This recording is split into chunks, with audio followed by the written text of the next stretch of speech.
Are Locked On Spartans, your daily podcast on the Michigan State Spartans, part of the Locked On Podcast Network, your team every day.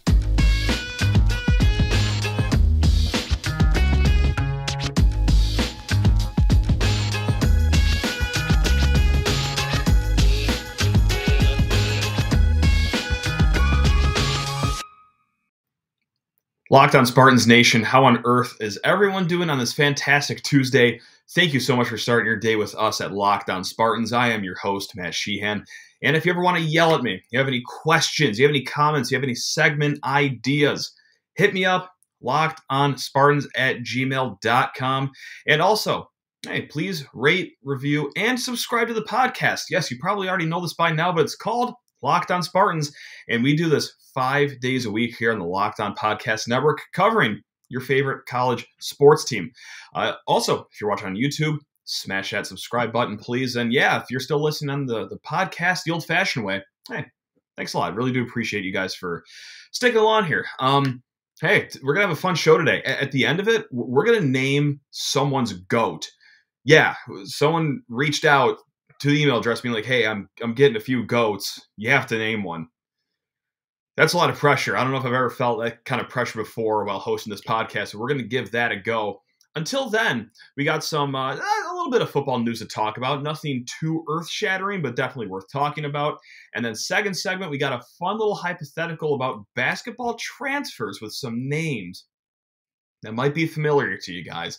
It'll be a fun one, quick little chat. And then, asked about how's MSU baseball doing this year. So I like to think that I'm a man of the people, and if you guys have requests on what you want to hear about, okay, yeah, we'll see how that team's doing here in the third segment. But yeah, just like I said, we got a lot of other stuff to talk about in the two biggest sports. Let's start with football. It's been an interesting situation with Ben VanSumeren. Of course, he's heading into his fifth college year, his third season at Michigan State, and he was going to go to the transfer portal.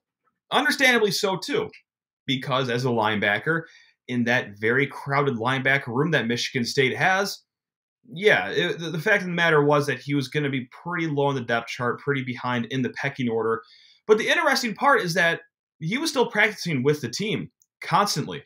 If you watch the spring game on Saturday, he got a great amount of run. Like, he was out on the field all the time. So it's like, well, hold on. Is he actually transferring? No, he's not. He has taken his name out of the transfer portal, and now he's coming back to Michigan State, which it's good news for MSU. You know, is it anything earth shifting? Is he going to be a starter this year? Probably not at linebacker, no. But two things: one, really solid special teams player, and I know that flies so under the radar with a lot of fans, but really like on kickoff return, like. Pretty skilled guy, pretty quick guy, strong guy.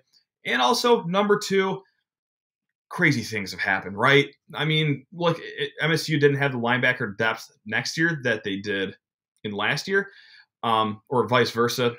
What I'm trying to say is that they didn't have a lot of linebackers last year, and there was a situation after Cal Haladay got knocked out of the game for a targeting penalty against Rutgers.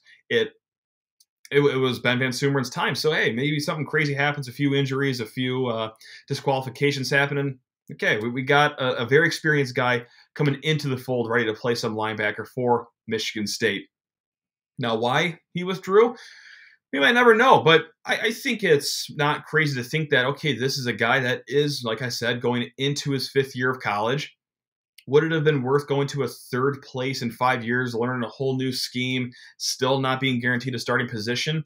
And also the fact, too, that, and maybe this helped, maybe it didn't, but I like to think that maybe it did a little bit, is that was pretty cool, the staff, to like just let him practice and whatnot. And I think it's the culture around the program and the people there that, probably made him look around being like, this isn't so bad after all. I'll stick it out here, play some special teams, maybe work my way up into the two deep on the depth chart. If not, just like I said, anything crazy happens, and we need this guy to play a few reps in game situations here or there. Number two, and this is going to be a trend here in the next few days, I believe, but it is running back Donovan Eaglin. He is out of here. He is transferring. to be expected that a running back was going to be leaving here after 15 spring practices. He did not suit up for the spring game.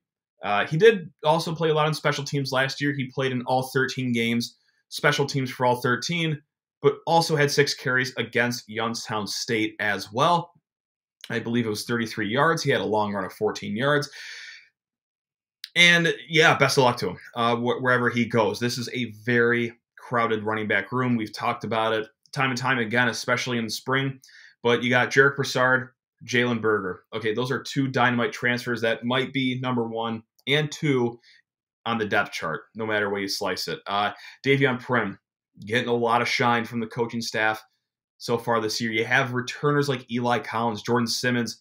If you want to throw Harold Joyner's name in the mix, that's 6 running backs in one running back room. And last I checked, maybe the Big Ten has changed their rules over the offseason, but there's still only 1 ball on the field. So, yeah, I believe Eaglin saw the writing on the wall, said, okay, I understand. I would like to play somewhere. And so that is why he is transferring. And to be honest, I wouldn't be shocked if another of those guys I named will also be diving in the portal as well. Listen, Eli Collins, he was a very experienced guy and then has saw his usage go down a little bit. Same with Jordan Simmons a little bit, especially when you pull those transfers in too, which those are good transfers. But I really wonder if they're going to be content fighting to be the 3rd fiddle, or maybe even the 4th fiddle in this rotation. So, yeah, to see one of their names pop up some point this week, I wouldn't be surprised.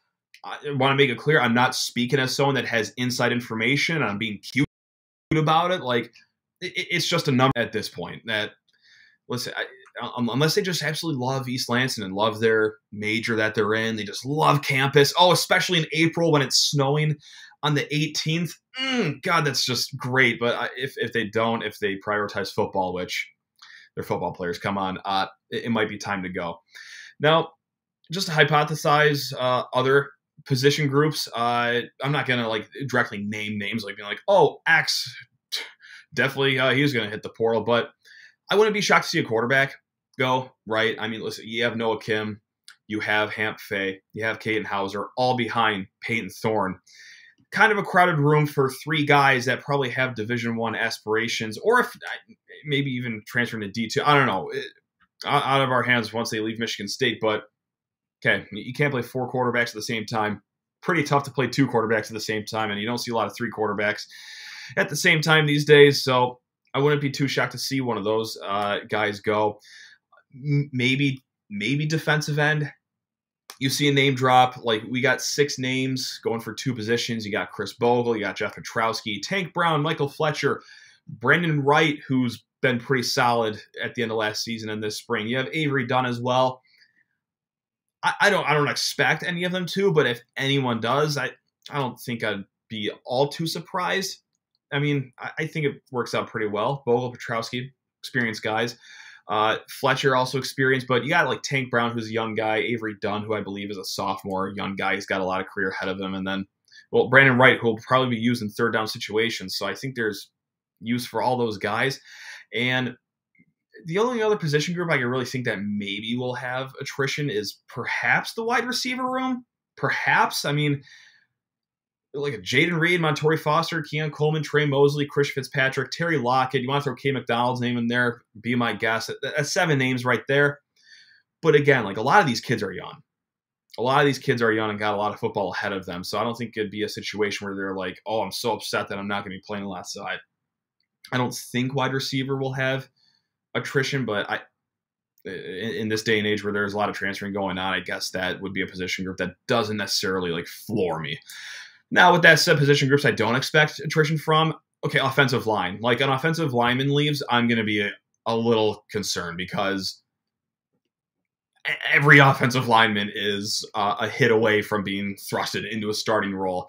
I don't expect a punter to I don't know. So I'm just going to stop speculating, but yeah, just had to speculate there for 4 minutes, and I'm going to cut myself off right there. We're going to have fun.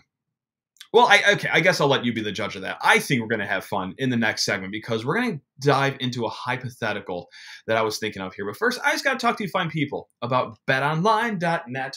Woo! Best time of year. I will talk your ear off about it, how much I love this time of year. NBA playoffs, NHL playoffs. It's great.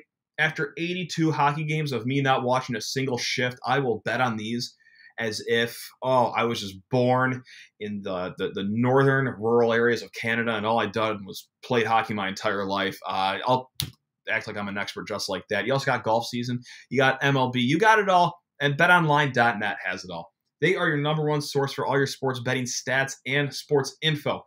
Find all the latest sports developments, league reviews, news, including this year's basketball playoffs and the start of Major League Baseball season. BetOnline is your continued source for all your sporting wagering information, from live betting to playoffs to esports. That's right, and more. So head to the website today. Use your mobile device to learn more about the trends in action. That is at BetOnline, where the game starts.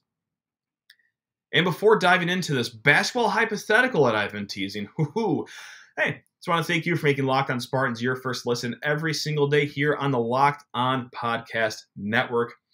Two big names in the transfer portal.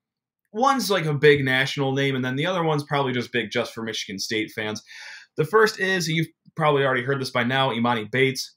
He is in the transfer portal after one season at Memphis that I wouldn't necessarily say went well, and maybe you're an immature adult that found some hilarity in that, some satisfaction in that, but no, that couldn't be me. No, I don't root against children. No, just a little bit. And then Rocket Watts out of Mississippi State. You know Rocket Watts. He played at Michigan State for 2 years, went to Mississippi State, did not go so great.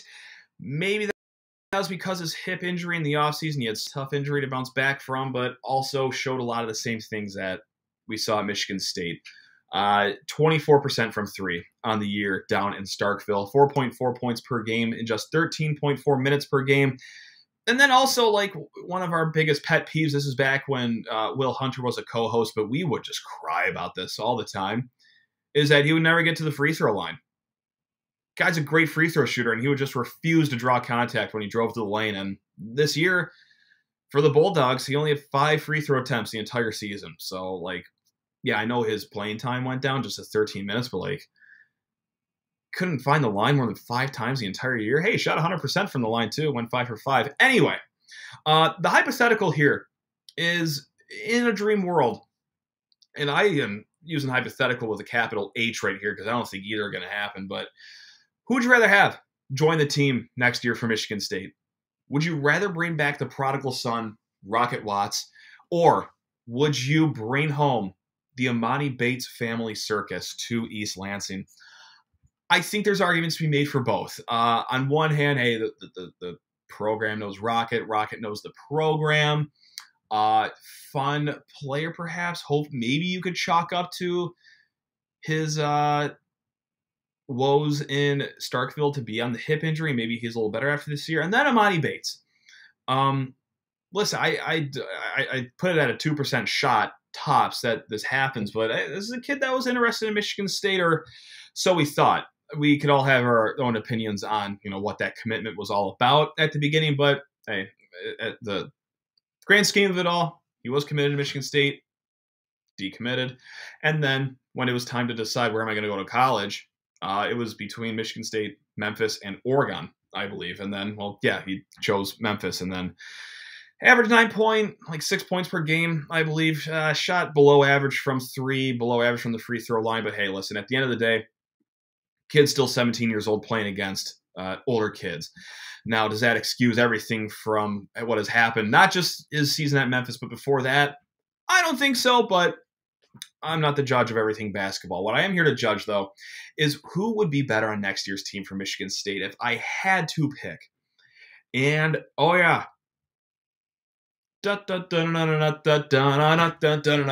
bring the circus to town, baby. Bring Emoni Bates up to Michigan State. I'm sorry, Rocket Watts. I'm sorry to all the Rocket Watts disciples out there.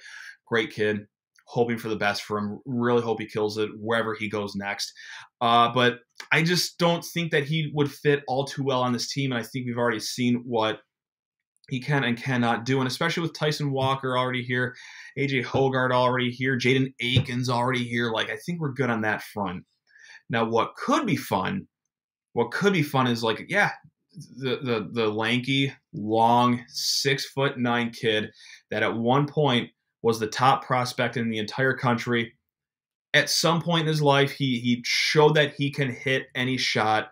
Solid on defense when he wants to be, but here's the thing. It's like, now I'm really stepping into this fantasy world because now I'm just going to talk about something that isn't going to happen, but I'll talk about it as if it is going to happen. You would need 100% total buy-in from the Bates camp here.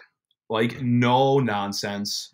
No, like, you're going to play basketball my way, my Hall of Fame coaching way, and if you don't like it, well, then I can send you home. Kind of like you sort of somewhat were at Memphis. I don't know. That whole situation at Memphis was odd, getting sent home for 15 games. Was it an injury? Was it not? Did the team just need a break? I don't know. But all that we know is that when he was home, Memphis got astronomically better. It was addition by subtraction. But can you break the horse, Tom Izzo? Can you be this guy that can put Emoni back on the right path as far as his trajectory in basketball goes? And also, let's just plug him into this lineup right here. Let's just say he becomes a day one starter. Crazy, right? Or, yeah, let's just do that exercise right now. Let's say, okay, Julius Marble at the 5. 100% going to be starting at the 5 next year. No doubt about that. Julius Marble, yeah, no questions for a single second about that. Yeah, Emoni Bates at, you know what? No. Malik Hall at the 4.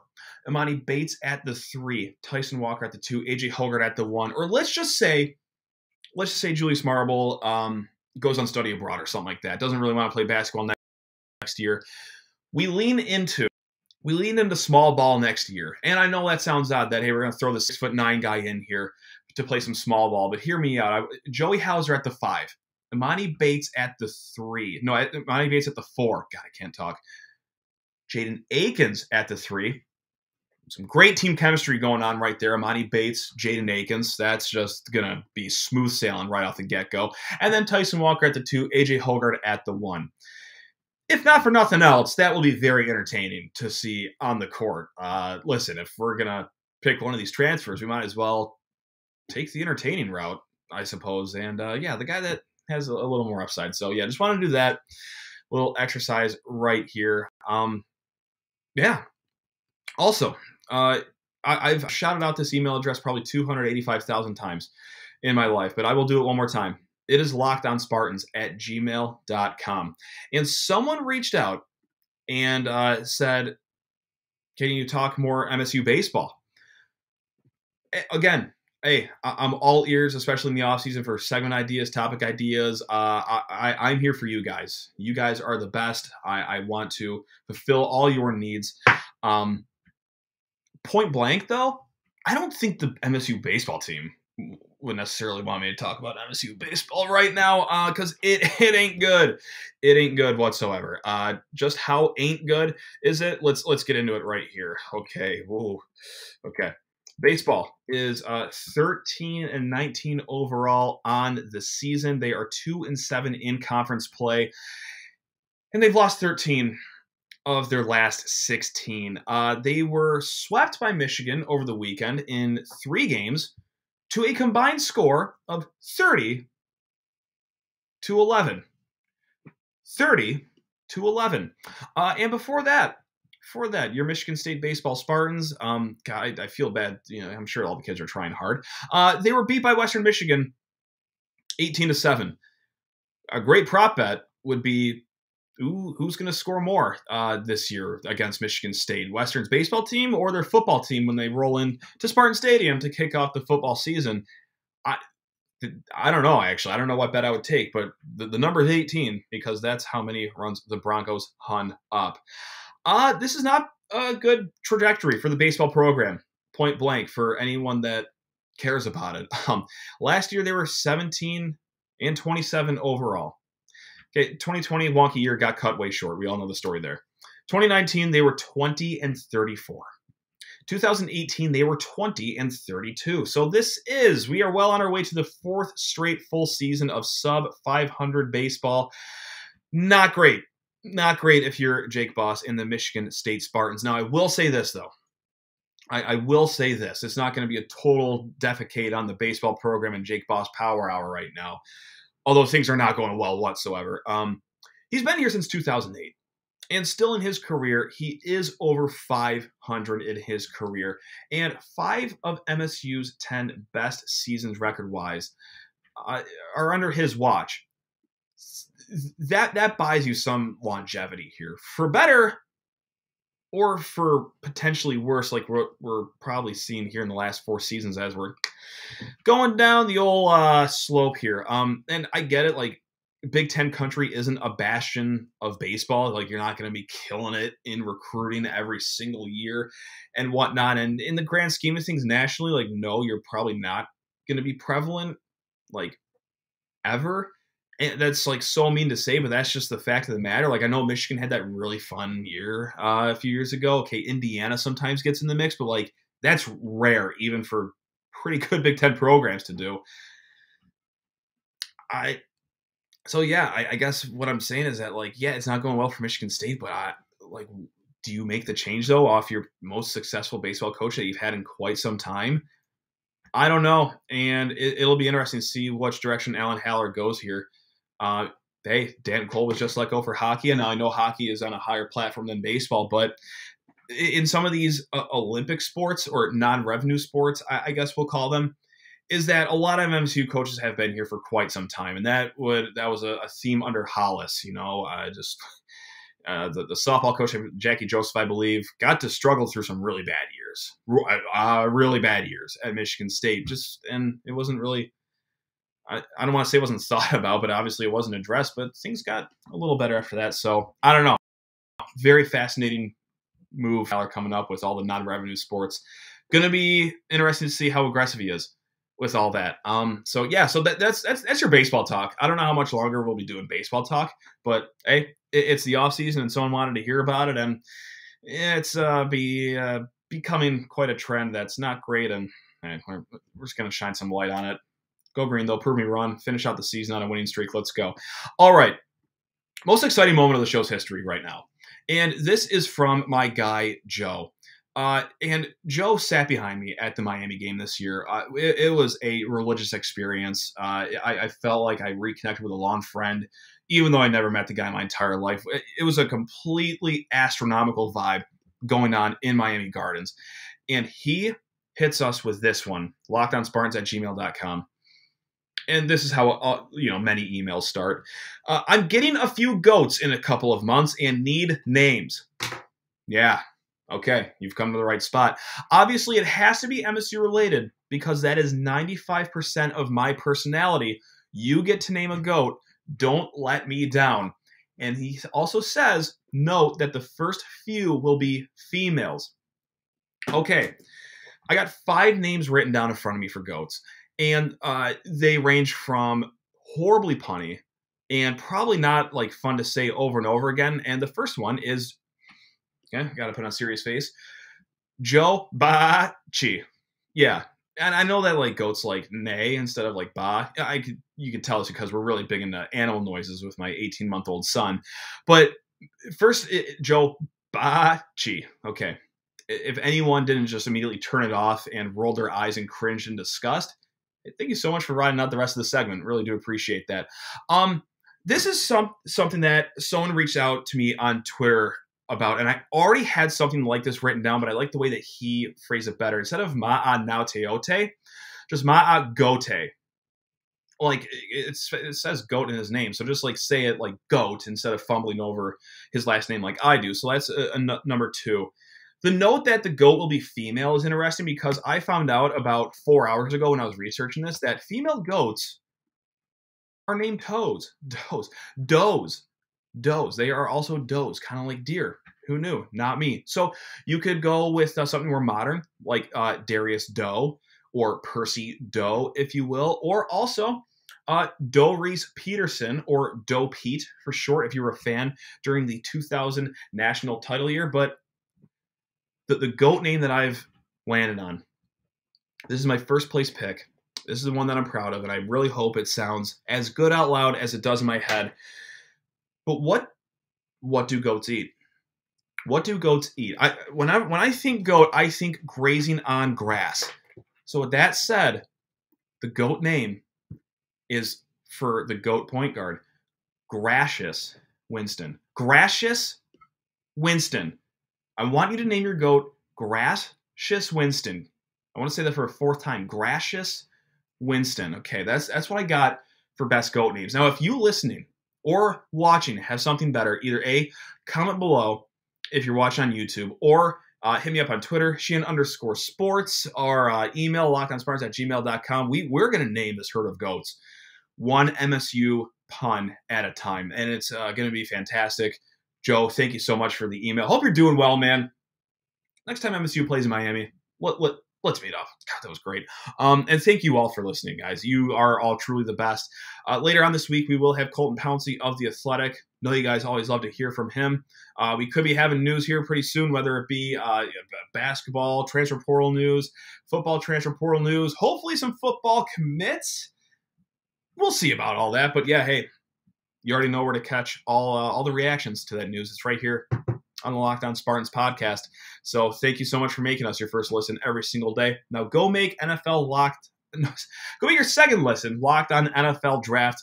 Almost said that completely backwards. It is with Ryan Tracy, former NFL cornerback Eric Crocker. They bring the NFL Draft to life every single day with insight and analysis on cultural prospects and NFL front offices. It's free and available wherever you get your podcast. Hope you have a great Tuesday. Swear to God, if it snows, I am moving to Ecuador and I'm never looking back. All right, go green.